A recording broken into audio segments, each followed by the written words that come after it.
வணக்கம் ஸ்டூடண்ட்ஸ். இன்னைக்கு ஒரு பாடம் எடுக்க போறேன். அந்த பாடம் எல்லா புக்ஸ்லயும் இருக்கும். ஆனா அதுக்கான அர்த்தத்தை யாரும் சொல்லி கொடுக்கறதில்ல. அது எப்படி எல்லா புக்லயும் ஒரே பாடம் இருக்கும்னு தானே கேக்குறீங்க? தீண்டாமை ஒரு பாவ செயல். தீண்டாமை ஒரு பெருங்குற்றம். தீண்டாமை ஒரு மனிதத்தன்மையற்ற செயல். இதுக்கான பொருள் என்னன்னா, ஒரு குட்டி கதை சொல்றேன். தெருவுல ஒரு சொறி புடிச்ச நாய் இருந்துச்சு. அந்த நாய்க்கு சொறி பிடிச்சது அதுக்கு காரணம் நாய் கிடையாது. அதுக்குள்ளே இருந்த வைரஸ் தான் காரணம். அந்த வைரஸுக்கு பேரு தான் ஜாதி.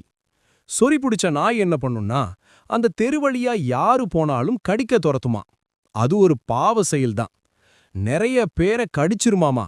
அது ஒரு பெரும் குற்றம் தான். வெறி பிடிச்ச நாய்க்கு பயந்துட்டு மக்கள் வேற தெரு வழியா போவாங்களாம்.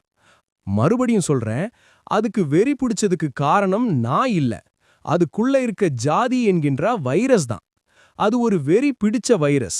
அத பத்தி என்கிட்ட பேசாதீங்கன்னு சொல்லிட்டு தள்ளி போய் ஒரு சொறி நாய பாருங்க. கொஞ்ச நேரம் நாய் மாதிரி குலைச்சிட்டு சோர்வாய் போயிருவாங்க. இப்ப சொல்லுங்க, ஜாதின்னா என்ன பசங்க? அது ஒரு வெறி பிடிச்ச வைரஸ். இப்ப எல்லாரும் சேர்ந்து உறுதிமொழி எடுத்துக்கலாம். தீண்டாமை ஒரு பாவ செயல். தீண்டாமை ஒரு